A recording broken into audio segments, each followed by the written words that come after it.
Well, y'all, this is episode 5 of What If Season 2. What if Captain Carter fought the Hydra Stomper? Captain Carter's mission to save Steve Rogers set her on a collision course with new enemies. Now, this episode right here had all of the why am I screaming? Had all of the parallels to Winter Soldier that came out in the MCU in 2014 because, essentially, Steve Rogers is the Winter Soldier. Now, I don't know that in this episode. I mean, he's in the suit. I don't know if he had the super soldier serum. I'm going to assume that he did as well because I don't know if a robotic Hydra suit, could sustain life that long. And, Soulbreaker, thank you so much for being here, but let's kinda dial back on the spamming.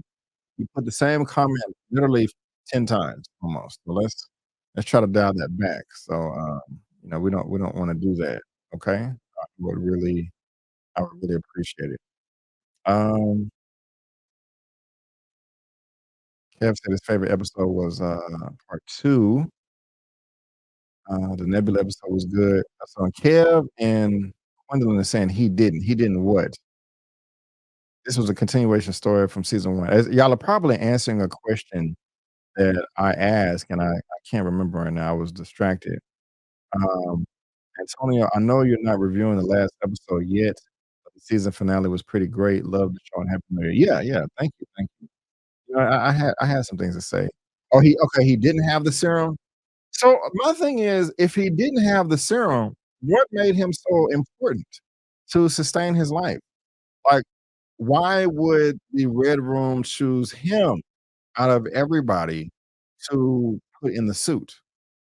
I mean, he was just a normal soldier with, not even a normal soldier. He didn't even have, well, I know the Hydra Stomper kept him alive, but why pick him out of anybody, you know? Right, you're right. I do remember them saying that it kept him alive, but still, like, they could've picked anybody. I wanna just believe that, he did have it, but, I do remember them saying a number of times, like, yeah, he's kept alive, he's keeping him young and all that. Suit was already on him. Okay. Well, I guess we're gonna ride with that. But, we got a little bit more Jeffrey Wright in this episode. We didn't really get him in I can't remember episode 1 and 2, but we really didn't get him that much in episode 3 or 4. We're starting to get a lot of more as well, and so, he wasn't the Iron Man too, like Ironmonger. But even in the very beginning, I like that, we got Black Widow running around the, Washington Park. She gets in the car with Peggy Carter. That just reminds me of Winter Soldier. So this episode right here is basically the Black Widow movie that came out in 2019 or 2020, and the Winter Soldier movie combined, you know, and I have no problem with that at all. I'm just like, "Man, these are a lot of parallels right here," but they are really showing the female power in this, the woman power in it. And, I'm not mad at them for it. I'm not. Now, I was entertained by this episode. There were some things that did kinda bug me the wrong way towards the end, 'cause there was a lot of dodging of explosions in this, and when Steve is in the suit, there was so many times he had 2 forms of weapons. He had the Gatling guns in his hands, but he also had the rockets. There were so many times where I was like, "Okay, instead of using the guns right here, if you would've used your rockets, you would've won. You would've defeated your enemy, your target." Um, but I also dialed it back because when Milena showed up towards the end, it was a farce. He was like, "No, you thought that we were trying to eliminate Bucky Barnes, but it was really just to get you away from the Avengers and Shield because we want you back." And that was kinda interesting to me right there. Um, but how do y'all feel about Nick Fury, he has all the secrets in the world. They did not let, Carter know that Steve was possibly still alive. Him and back in the day, and again, okay, Bucky was older 'cause, Bucky was a important figure in this. And I was about to say, how did he live this long? But he was an old man, and so I can kinda give him that, a little bit. He was secretary or over some type of council or something like that. But do y'all think that Nick Fury was wrong for not telling the secret of that Steve could still possibly be alive, or that he was responsible for all of these deaths over the decades? That's something that I would wanna know. The Hydra Stomper kept him alive, and it's literally a Hydra Stomper. Think Winter Soldier, 'cause we use those things to taking people or organization down throughout the years. Right, right, right. We're all saying thank you. We're all saying the same thing. I think he still should have had the serum in him, because they froze Bucky. That's what kept him alive all through the years, and they kept resetting his brain, but you just can't freeze a normal human, you know? He had the serum in him as well. Same thing with the main Steve Rogers or whatever. But it was nice to see, Bucky alive, but he still should have been older because this is in World War II, ended in '45. They making Bucky look like he's 60, 65 years old. The man should have been, much older than that. Let's see here, let me do my math real quick. Let's just say they enlisted in the army when they was 18 years old. So, let's see here, what we're gonna do 2014. So 2014 minus 1945. That's 69 years old, so Bucky should have been 18. Bucky should have been at least 87, 90 years old in this episode. He should have been pushing 80, at least 80 years old, you know what I'm saying? Uh, so he looks damn good to be 80, and I'm being generous with age. And I know I'm kinda nitpicking right here, a lot, uh, but also Peggy fighting the Hydra Stomper in this episode, like, when Steve was flying up the flight of stairs, she just jumped down the shaft and hit him with the shield, and then there was in the hallway as well. Man, she was hitting him with all types of stuff, nimble as hell. But I'm also thinking, like, excuse me, her vibranium shield is essentially the whole suit of Steve Rogers, the Hydra Stomper.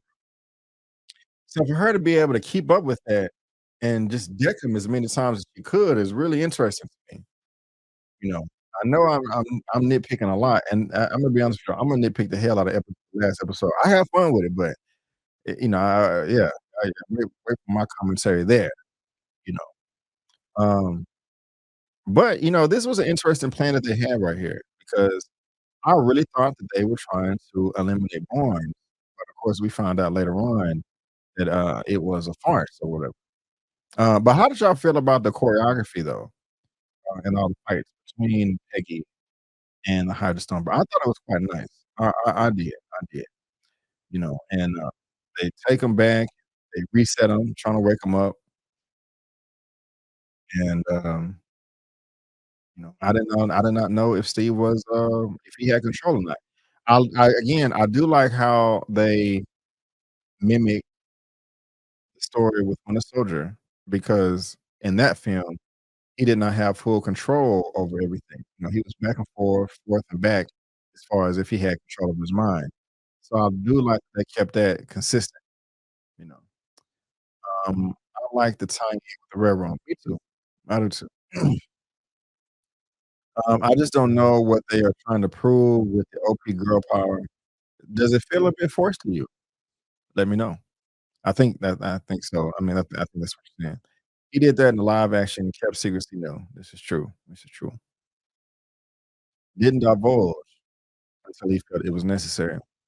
Yes, but they can also ruin relationships with people. I mean, they're not gonna trust you, and you have to trust the people that you're fighting for, that you're fighting with, and putting your life on the line. But you're not wrong. You're not.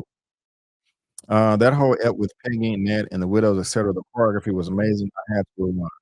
Yes, it was. Yes, it was. But I do have a couple of things to say, but about it. But they go to this abandoned Kremlin base, like an American town. And I don't think I could have lasted 10 seconds in there. You got all these robotics and prosthetics and mannequins. That is creepy as hell, man. I wouldn't have been able to function. Now, I did get a little laugh talking about Steve was like, "Hey, I just put a word out to the Red Room. I told them that I'm broken, I need some repairs, so they'll be here in a little bit." And I think Peggy, he have some time. And Peggy was like, "Oh, yes, we have some time. We never have time." And they just look at each other's eyes, and Black Widow is in the middle of them. She's like, "Okay, let me go find a lemonade stand. This is awkward." Oh, yeah, that would've been kinda awkward for me too, like, damn, like, "Okay, y'all get your little smooch on, your little session on. Let me go over here and go hug on the robotics or whatever." But to be honest with you, it's interesting that do y'all feel that the Hydra Stomper was going in and out of control the whole time, or do you think that Steve was lying that the Red Room had control over him the whole time? The reason why I ask is because when all of those mannequins came to life and was trying to shoot them, to incapacitate them, the Hydra Stomper was protecting them and fighting some of the robots as well. If the goal was for them to capture, Peggy Carter and Black Widow, that would have been completely unnecessary. You wouldn't have had to, fake it that much to that degree, so I don't know. Do y'all think, you think he had some control or that the Red Room had control over him the whole time? Let me know, let me know. And post comments to some destinations. Um, Now they also have the Red Room in here floating in the sky, their version of the helicarrier. One of of course, that's from the Black Widow film that came out in 2020. I wish we would've got more of that in the film and in this episode right here because I thought that was cool. But also, I'm just kinda thinking to myself, like, how was they able to do it without SHIELD finding out? I mean, the world is pretty big, the sky is pretty big, and they are smart and capable, but it always just crossed my mind as well. But everybody is goes from good to bad, from bad to good in these what if episodes, man. I mean, this time Elena is evil, she's the bad guy. She is the antagonist, and it's like, "No, we had you control over the whole time." Now, one of my nitpicks, though, is you had the Hydra Stomper, you had Milena, you had at least 6, 7 other Black Widows versus 2 people. Now, I know Black Widow is the best Black Widow, and I know that Peggy Carter is that girl, but I feel like they should have been able to take them down a little bit. And for all of the Black Widows to be shooting at Black Widows, well, I'm like, "Okay, I thought you were trying to capture her. You trying to kill her?" I don't know, man, like, Black Widow versus all of them, like, it's just I just kinda feel like that was a stretch, even if she is the best out of all of them, the perfect assassin killing machine. I still thought they should have been able to get a good handle on her. But am I tripping? Am I nagging too much? Y'all let me know. I don't think I am, but that's just me.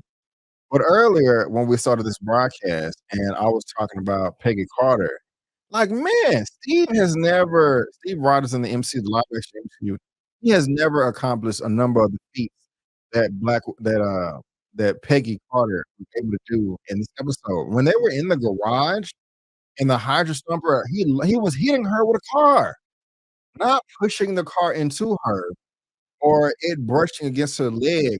He picked it up off the ground and flung it on her, like, hit her in the side. He threw it over on the top of her, and she was just able to get up. I mean, I know she had the shield, but come on.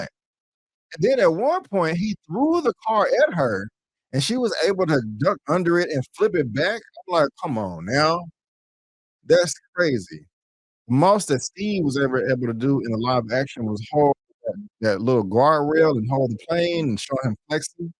And, Civil War, it was still entertaining though, the choreography was dope, but I'm like, "Damn, where how many injections of the super soldier serum did she get? 'Cause she is really going ham right now." You know what I'm saying? She is really going ham, but like Layla said earlier, later uninterrupted, the choreography was nice. I cannot lie. It was entertaining. I did enjoy it for the most part. What is going on, One Journey? Happy New Year to you. New Year to you. Wow, abusive aggression towards women, someone enjoyed that. She was doing way too much. Yes, she was doing a lot. She was doing a lot. And, when Milena got into the fight and, started kicking butt at the end, I was kinda saying to myself, "Okay, Milena, you shoulda did this a long time ago." Milena may be better than Black Widow, than Scarlet, than Natasha is, her, her movie name. She hit her with the 3 knees in the face, elbow, kick, boom, boom. I was like, "Damn," that's what's up right there, but Hydra Stomper and Peggy, they fighting, and she, "I don't wanna fight no more, Steve. This is not us. I love you, baby. We're gonna fix you, and we're gonna have babies, and grow old together, and live happily ever after." This dude just say, "F it," and just going like, "I wanna kill myself," and then just flying the to the red room upstairs, and well, I said upstairs, floating in the sky. I'm like, "Whoa, what's going on?" But Peggy, she shoots the grappling hook, ties it up on Yelena. And guys, remember Yelena, since Scarlet Witch is dead and not Scarlet Witch, excuse me, since Black Widow is dead, Natasha's dead in the MCU, Milena may take her place. But yeah, the Hydra Stomper Steve tries to kill himself, blows up the Red Room. Maybe he hit the ejectocito right before he died or he crashed into it, but, that would kill him anyway, so I think he's dead. And, Steve is dead. Hydra Stomper is dead, and also Yelena or Milena, excuse me, I keep saying Yelena, it's Milena. Um, and that's tragic. Necessary, but tragic, and I'm not mad at it at all. But right after this is when they start mixing of the 2, and guess what? Scarlet Witch takes away she opens up a portal towards the end of the episode, and she captures Peggy Carter, and I was thinking to myself, "What the hell is going on here? What are they doing?" Yeah. We got some I don't see nobody else spamming. We got some more spammers? So let's see here. Yeah, they did make her tab more than Steve, which was interesting. Yeah, that was crazy. 1602 was my least favorite. Okay, okay. She was very overpowered in the whole series to be honest. Yeah, she was. We're talking about Peggy Carter. I'm like, "Goodness gracious." This is, even if it was Steve, I'm not just saying it because it's a woman, but I at least want them to keep it consistent, So, but when Scarlet Witch had captured, Peggy, and then we saw Nick Fury pop up, I was like, "What is going on? I can't wait to see what's gonna happen next." Yeah, this is good. I am enjoying myself, so but that is the end of episode 5 of season 2 of What If, titled, "What If Captain Carter Fought the Hydra Stomper?" So you guys let me know what y'all think about that one as well down in the description not in the description, in the comment section, in the chat. I would really appreciate it.